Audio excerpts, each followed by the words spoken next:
America's Hope is brought to you by Birch Gold Group, the precious metals IRA specialists. Text Kelly to 989898. Coming up on America's Hope, building bridges of hope throughout the Middle East, in particular Israel.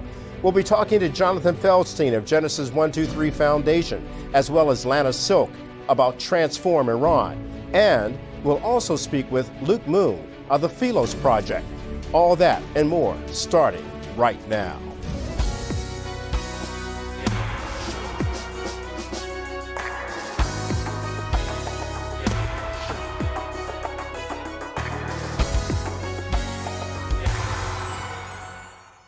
Good evening, I'm Kelly Wright, and this is America's Hope, and we do hope that wherever you are, that you're safe and well, taking care of yourself and your family because you matter. Let's face it, the world is a troubled place. There's a lot of wars and rumors of wars going on, and there are some families who are not safe at all. Talking most particular about what's happening in the Middle East right now. You see, the Biden administration seems to be growing more frustrated and more at odds with the way the Israeli Prime Minister Benjamin Netanyahu is conducting the war in Gaza. And pro-Palestinians in Hollywood, for example, stood out on the streets protesting outside of Hollywood's Oscar ceremony, demanding a ceasefire. While inside, some actors actually wore lapels calling for a ceasefire. And then there's this moment. Director Jonathan Glazer of the movie The Zone of Interest, a movie about the Holocaust. Accepting the Oscar, Glazer says, don't use our Jewishness and Holocaust to justify the Gaza war. Whether the victims of October the 7th in Israel or the ongoing attack on Gaza, all are victims of this dehumanization. How do we resist? Think about that. As people look at this, it's quite clear and evident that there are emotions on both sides of the spectrum. But let's not forget how this war started. It actually began on October 7th of last year, when so many Hamas rebels flooded the kibbutzes and destroyed life, innocent people. Now, the retaliation has been swift and it's been brutal. But the bottom line is Israel does have a right to defend itself. But the rise in anti-Semitism that we're seeing throughout this country is cause for concern. Tonight we'll be talking to people who live in the region of Israel or have some experience about what's happening in Israel as well as Iran. Why Iran? Well, because many people who have actually studied this war realize that the culprit here is from Iran. Make no mistake about it. Iran has made it very clear that they view Israel as the little Satan and the United States as the big Satan. And Israel has funded and fueled the passions of Hamas, which carried out that disastrous atrocity that took place on October 7th. So make no bones about it. There is a culprit here. And you'll hear that in tonight's information from the various people that we'll talk to. Jonathan Feldstein of Genesis 123 Foundation joins us tonight. And we'll also hear from Lana Silk, who is involved in an incredible program called Transform Iran. And then we'll hear from Luke Moon, an American who's working on behalf of the Israeli citizens. So let's get started. Jonathan Feldstein is a veteran nonprofit executive whose career has spanned 3 decades, representing several major organizations whose common denominator is supporting diverse, important projects going on in Israel as we speak.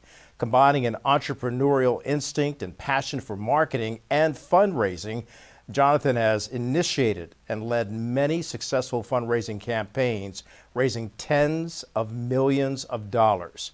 Now, the thing about Jonathan is that he was born, raised, and educated here in the U.S.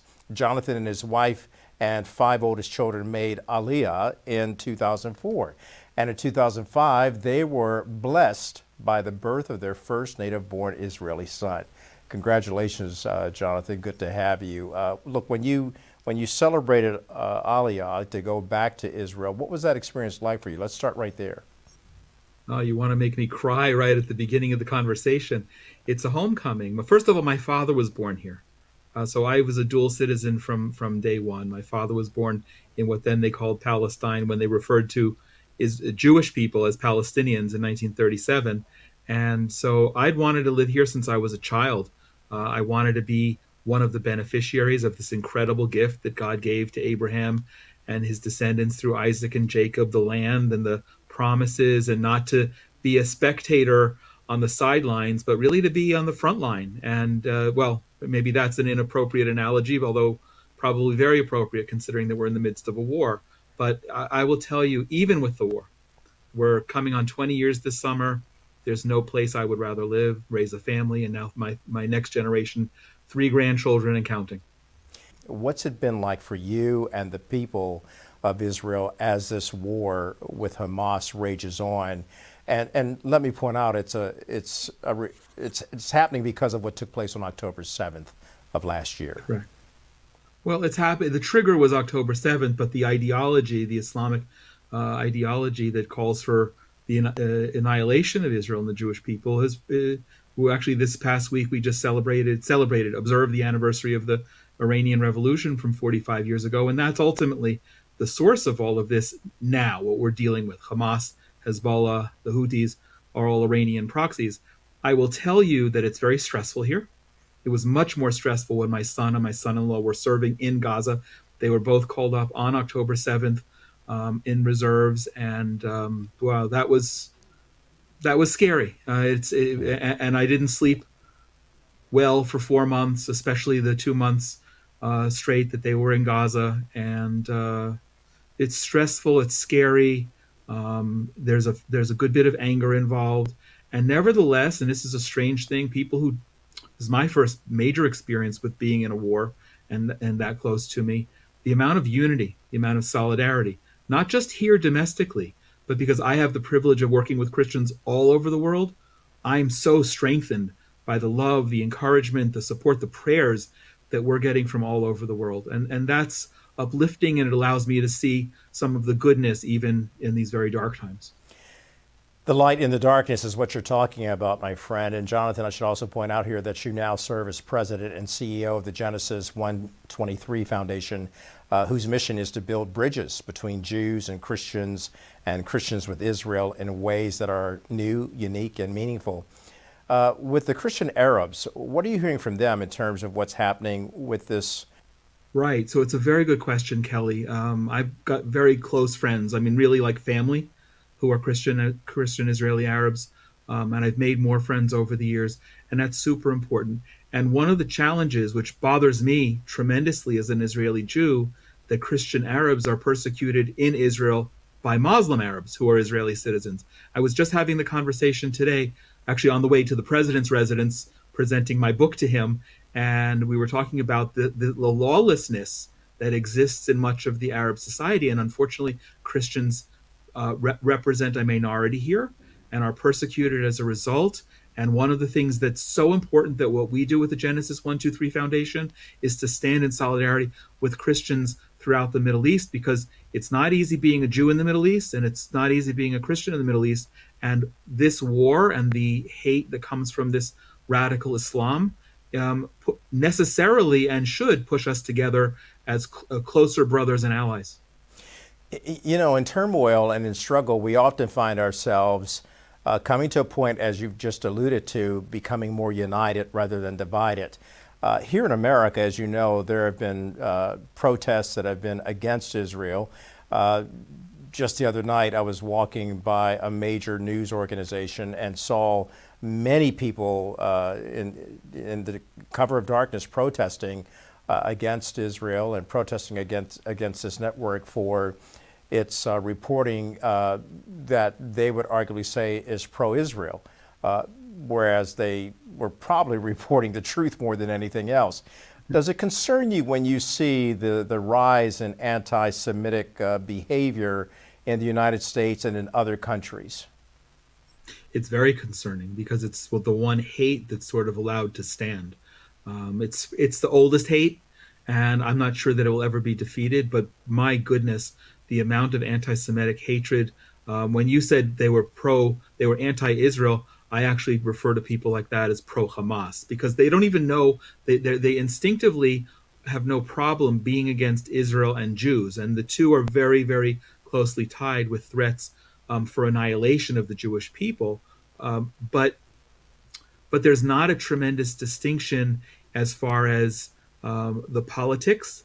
And I'm very hard pressed to think of any other ethnic or people group or religion that such vile protests would ever be allowed to stand. Not in America, not anywhere else in the world. I wanted to ask you, you talked about presenting your book to the president of Israel.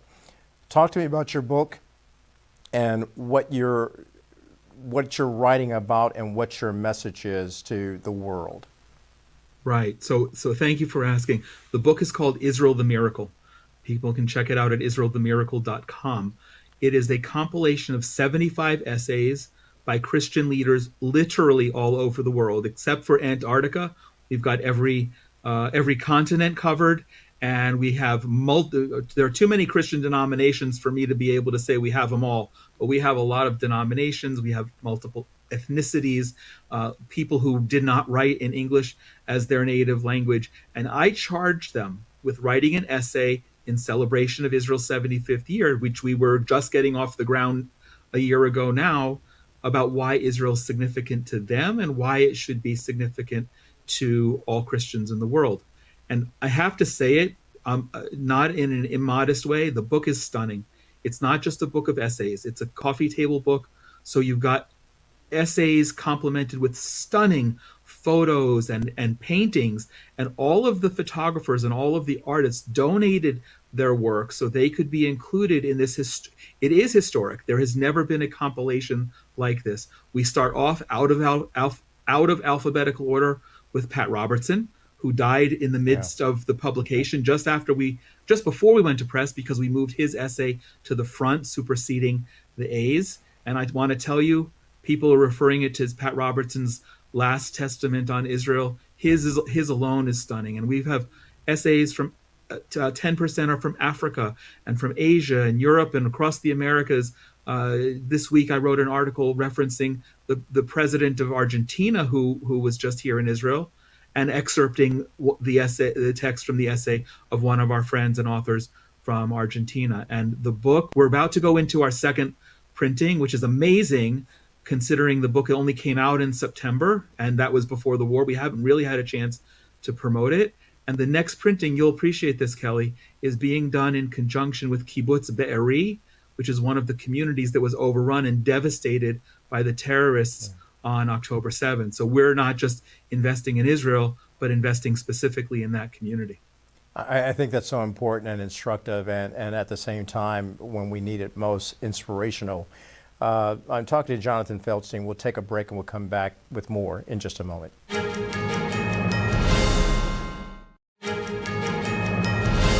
And welcome back to America's Hope. I'm talking to Jonathan Feldstein, and of course he is someone who's very much aware of what's happening in Israel. He's written a book about it, and he's brought together Christians and Jews to write this incredible book to which you described, Jonathan, as being stunning.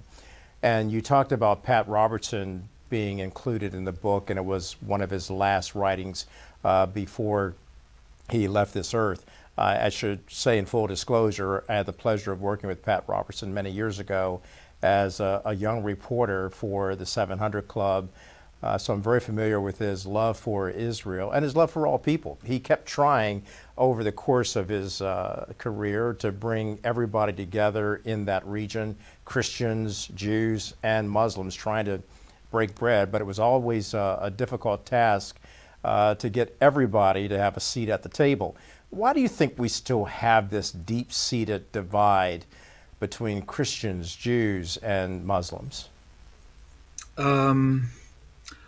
I don't see the divide as much between Christians and Jews. Certainly, we look at theology. First of all, 80% of the Christian scriptures are ours. It's the Old Testament. We share that, and we share in common everything from the beginning of the Torah through the end of the prophets. How are you holding up, and how is the organization holding up, and how is the unity being built in these times of dire need? Thank you for asking. Personally, I'm a lot better since my son and my son-in-law were discharged for the time being. Um, to say I didn't sleep is an understatement, I'll share this. My wife doesn't even know it, but there were days on end that I didn't leave my home because I felt if God forbid someone were to come and knock on the door with horrible news, I needed to be here. And that's a terrifying thought, and we had no control over it. But our lives have been existing through the prism of a war, and a war that we did not want, and that is still exacting tremendous pains. As far as the organization, the attack took place October 7th. My son was called up. My son-in-law was called up among 300,000 other Israeli men and women. We jumped in the next day, the Genesis 123 Foundation, and established the Israel Emergency Campaign, which is not just about raising money. It's also about advocacy and building these essential bridges. So one of the things that's so important that I'm really proud we did, two of the hostages that were kidnapped on October 7th were Tanzanian agricultural students. We, through our connections in Africa, provided support for the families of these African agricultural students present at their funeral. A dear friend of mine, Bishop Daniel Uma, spoke at the funeral, received tremendous national media in Swahili. It really, these are the things that build bridges. So we're blessed that we're getting so much financial support and we can do really good things. But it's not just for Israel and it's not just for Jews, because so many people are impacted by this. I'm praying that there'll be a resolution soon. What is your hope for America? Wow, my hope for America is that somehow the divisiveness that's been so vivid there now for a number of years, and on many levels. Of course, we're in a presidential election season, and of course that means politically, but socially, America is Israel's greatest ally, and there's no question about that. And the interests are common, and I think Americans need to understand that. Democrat, Republican, black, white, Jewish, Christian, Muslim, we have such commonalities and common interests, and that's especially now. It was the case during the Soviet era and the Cold War, and it's in the case now when radical Islam is the enemy of the world. And I hope, at least as far as this neck of the woods, that whoever's president, certainly the Biden administration, will stop parroting the notion of a two-state solution. Maybe one day there will be a Palestinian state. I don't know. But right now, to talk about that as a reward for terror, as appeasing the terrorists, it's a foolish policy. And not only is it a foolish policy, but it's not a practical policy. There's no entity and there's no human being in the world who can currently unite the Palestinian Arabs to say we want to live, in fact, side by side in two states, peaceful, thriving together. We should be, and we could be. But there isn't anyone on that side who is advocating for that. And it's foolish to be talking about that. And American leaders need to lead with creativity, with boldness, and maybe they'll adopt my peace plan, which is that all Gazans become Christian. Jonathan, we'll leave it at that. Thank you. Thank you so much for sharing your insights and your book and your inspiration for bringing Christians and Jews together over the years. Thank you, my friend. Thank you, Kelly. Pleasure to be with you. My thanks to Jonathan Feldstein. So as we heard from him, he's talking about the fact that Iran is the culprit in all this. And coming up next, we'll talk to a guest who knows something about that. She grew up in Iran. Lana Silk, Transform Iran, joins us next.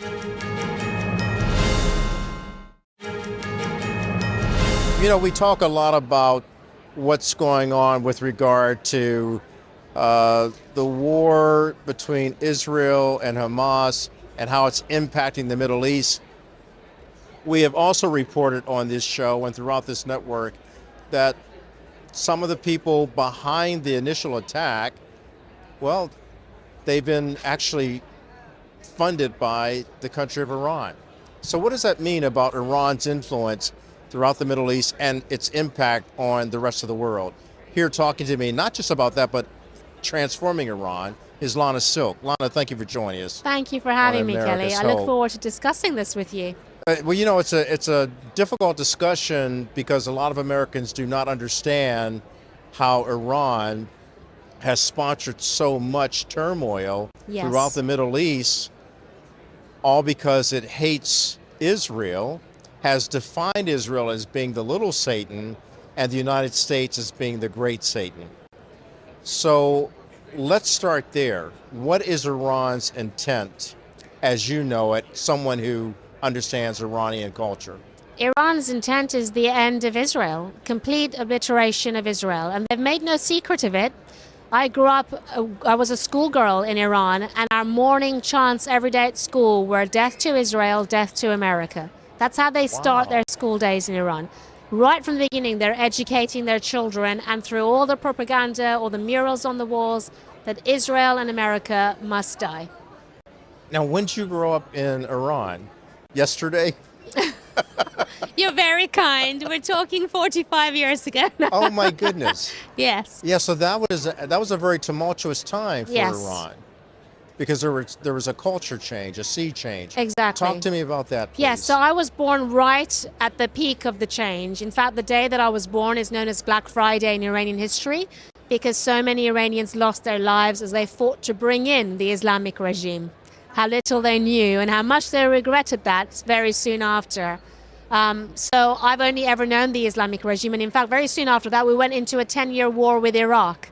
So most of my memories of Iran are tied up with war, fighting, bombs going off as we battled with Iraq. And the Lord called our family out of Iran just before my 10th birthday. Wow. It was just as the war with Iraq was ending, the focus of the government shifted from Iraq internally, and with that came the persecution to Christians intensifying. And in that context, the Lord told us it's time to come and serve from outside. Lana, first of all, what an incredible story, and I'm grateful that your family was protected and able to come here. Did you leave family members behind, though, that you couldn't reach out and help flee the persecution against Christians that came?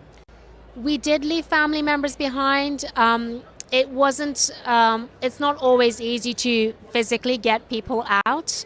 Our mandate was very much to support the church where it was in Iran, and we have done that over more than 3 decades now through resourcing the church, advocating for the church, emotionally, spiritually, pastorally, supporting the church.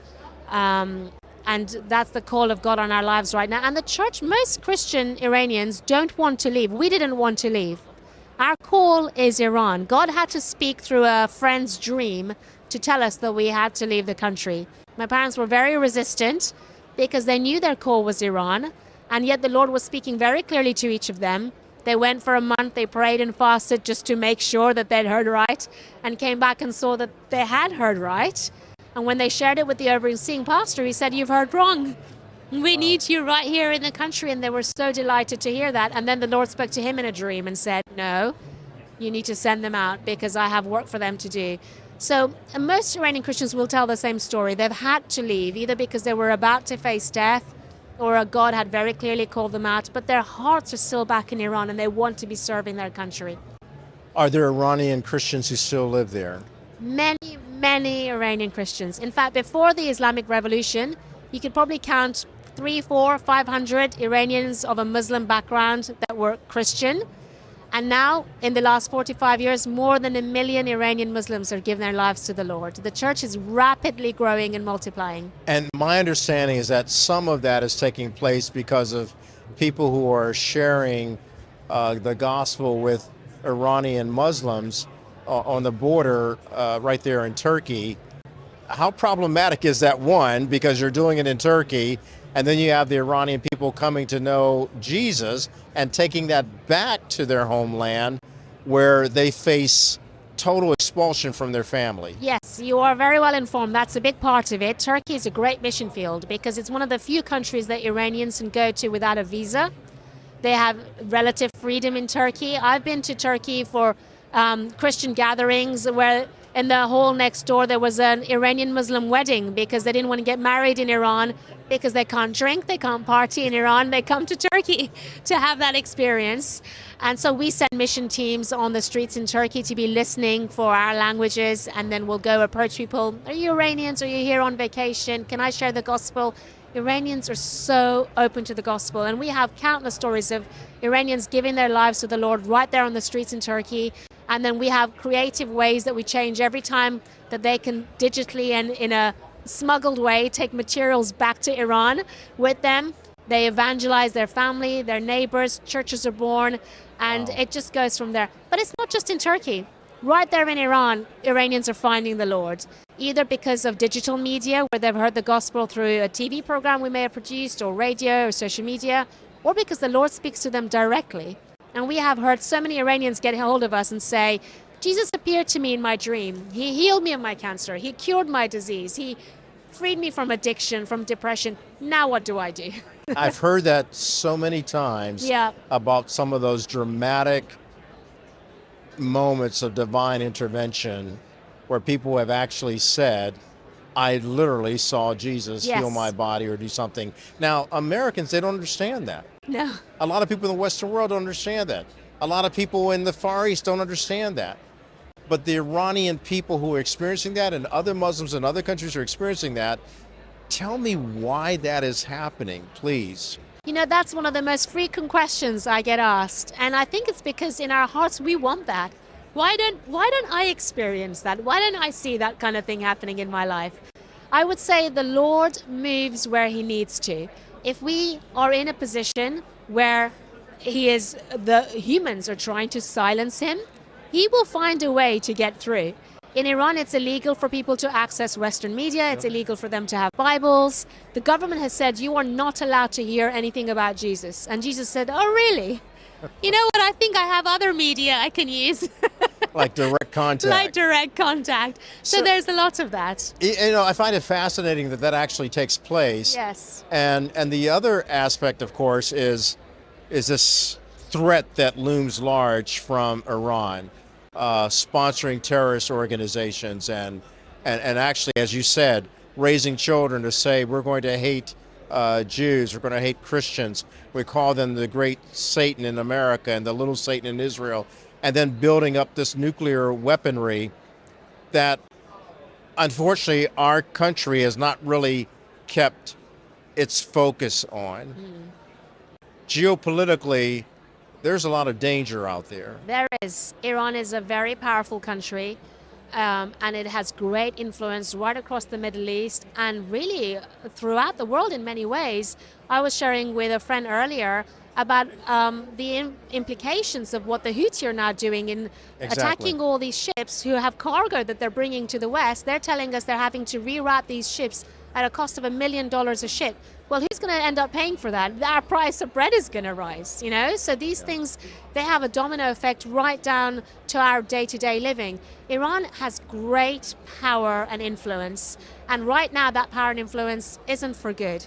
God is working in Iran, and that can change. And as we continue to talk about that, about the influence that Iran has had, Yes, putting a lot of bad actors to work like Hamas on the October 7th attack that's right. of Israel, that was funneled and fueled, financed rather, by Iran. It was. Yes, it was. So when you see people protesting in the streets, pro-Palestinian, I understand the humanitarian plight of innocent civilians caught up in this, Yes.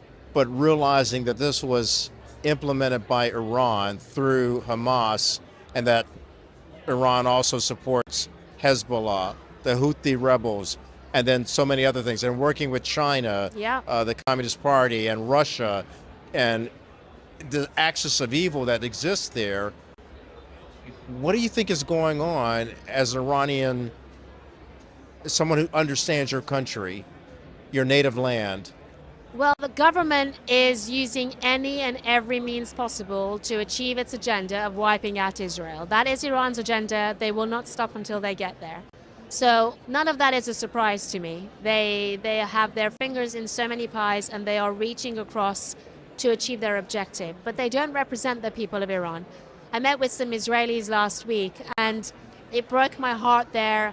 A sense of isolation, and particularly when they met, when I was introduced as an Iranian, you can see the reaction, you hate us, and how wonderful it was for me to say, not only as a believer do I not hate you, but as an Iranian I don't hate you. And I must tell you that I represent millions, the majority of Iranians who do not hate Israel. And I think the clincher here is to have had a whole generation grow up shouting death to Israel every day at school. And then we go back last year to all the protests that were happening on the streets in Iran. Those were almost all under 40-year-olds. Those are all children who would have grown up with the young generation who would only have ever known a government that was telling them Israel must die. Yeah. And they were marching the streets in Iran shouting death to the dictator. So despite the government's best efforts to breed a generation that will hate Israel and want the end of Israel, their people hate them and want the end of their own government.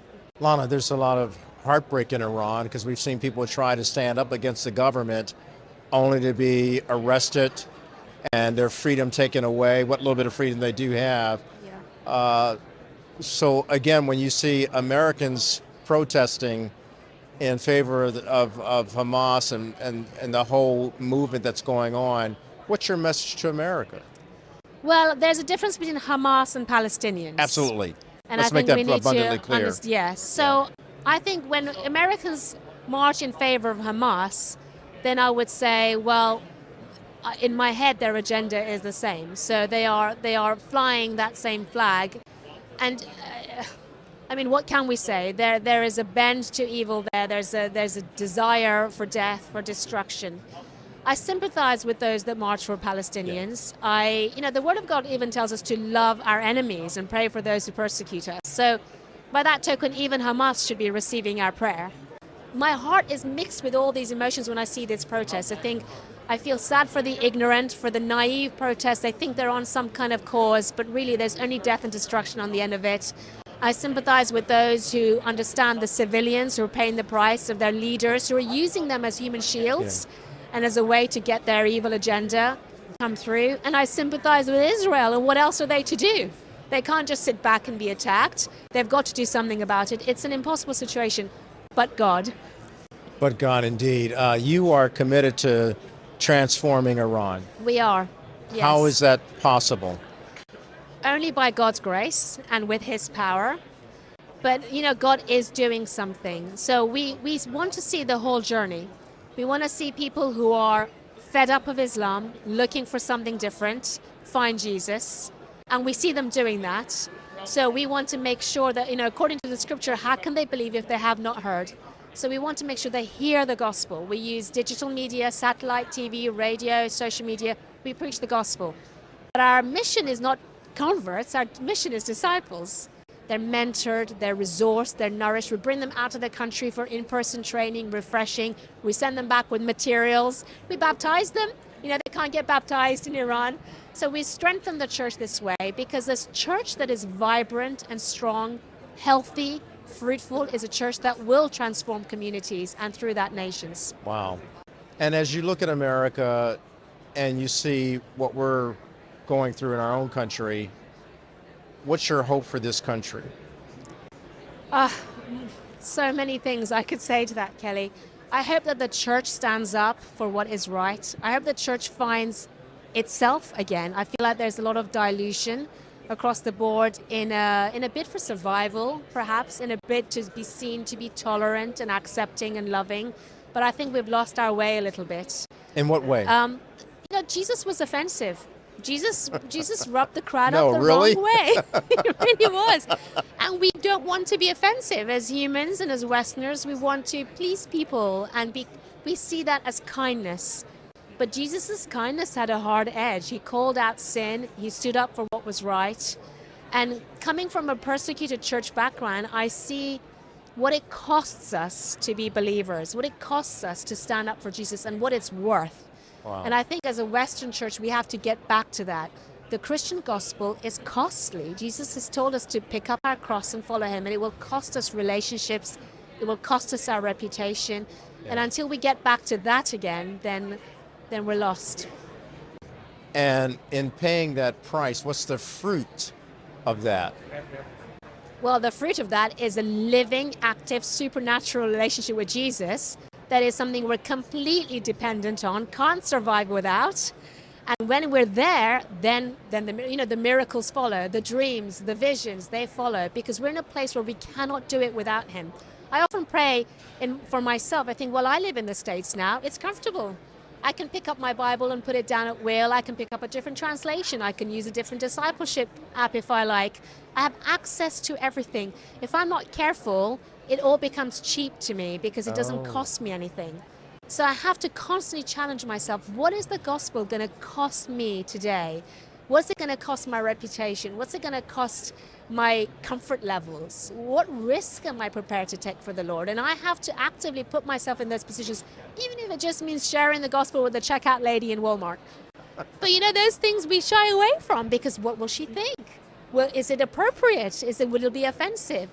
And I think we have to get past some of those lines for Jesus. I love your passion for getting the gospel message out, the good news in a bad news world. Because certainly when we're confronting mass shootings, suicides, fentanyl, child exploitation, human trafficking going on here in America. It's on our doorstep. It's right here. On our doorsteps. Does any of that remind you of the tentacles of evil that transpired in Iran before your family fled? Yeah, a little bit. I think it's tolerance that's brought us here, really. We've tried too hard to make everyone happy.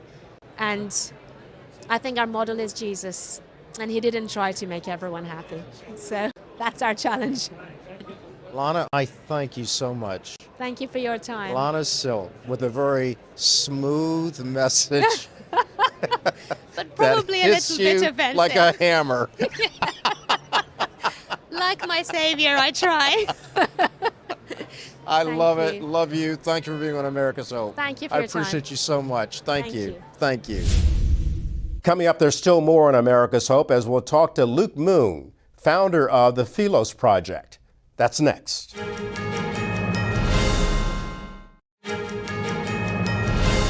Welcome back to America's Hope News. So one of the things that's going on in America that is very troubling for many people who are watching it unfold is the rise in anti-Semitism and seeing the protests that are going on throughout the streets of America, as well as on our college campuses, some of our college campuses.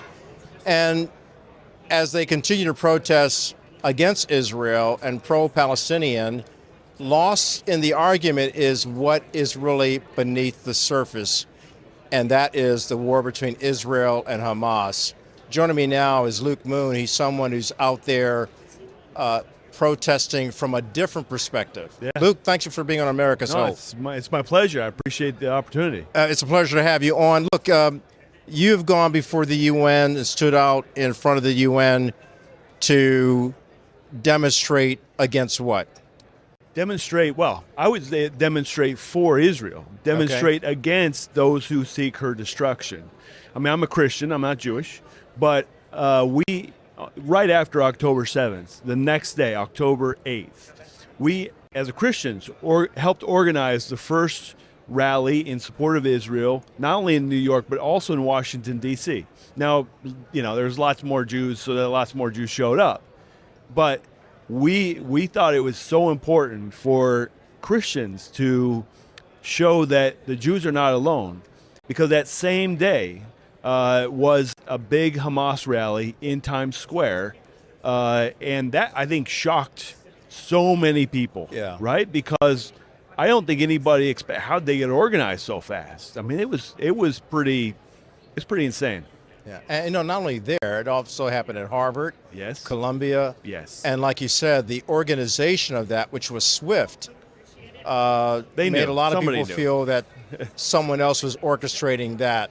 Oh yeah. I've spoken to people from Iran, and they've actually gone on to say that they know that the Iranian government has been involved in financing Hamas and Hezbollah, Houthi rebels, and other groups that are against the existence of Israel and the Jewish nation. and actually so much, as you know, calling Israel the little Satan and America the great Satan. Yeah. So when you see people protesting in the streets, and I get it, I understand the political and the humanitarian plight of the Palestinian people, Yeah. but the fact that the undercurrent is Hamas, what does that say to you? Well, listen, I define anti-Semitism. There's an irrational hatred of the Jewish people rooted in the fact that they are the people by whom God brought his moral revelation into this world, and the world hates them for it, right? Which is the craziest coalition on the other side. I mean, how do you find is marching together queers for Palestine and advocates for Hamas? That doesn't make any sense. If those LGBT people went to Gaza, they'd be strung up, thrown off buildings, murdered in the streets, and yet they're marching together. Why? It's because it's actually what they're against is the Bible and the people who represent the Bible. And they see that first, Israel. Anybody who reads the Hebrew Bible, the Old Testament, sees Israel's all over there, right? And as Christians, we're grafted into that story. Right, and so it's not just them. I mean, Hamas turned on Christians. They shut down the Rockefeller Christmas tree lighting. They shut down a Christmas tree lighting in a mall in Dallas. I mean, it's so strange. Why would they do such a thing? Why?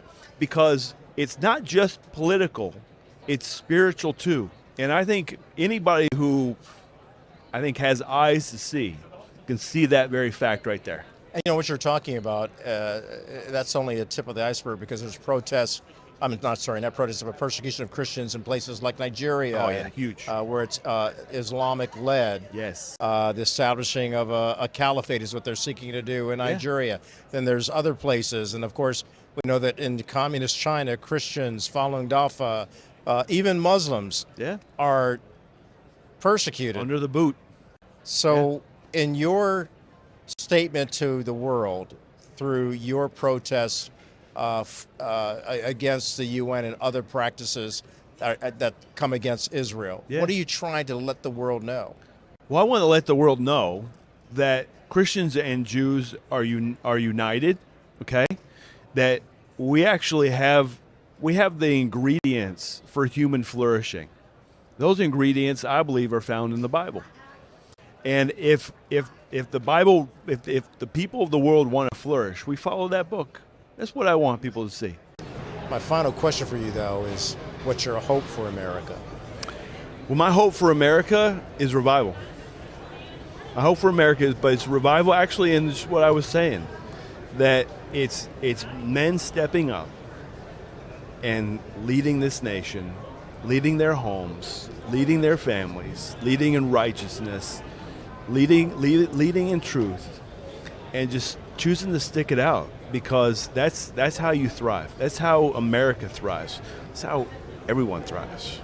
Luke, thank you, man. It's my pleasure. Appreciate you. God bless you. Thank you. Thank you. We're back with more in just a moment. I'd like to thank all of our guests who appeared on tonight's program: Jonathan Feldstein, Lana Silk, and Luke Moon. Look, the bottom line is that all three of them recognize that there is a lot of carnage at a time of war, and it's going on in Israel and Gaza, and it's impacting the lives of Palestinians and Israeli citizens. Here's the deal. War is absolutely good for nothing. Until next time, America, keep hope alive. I'm Kelly Wright. Good night.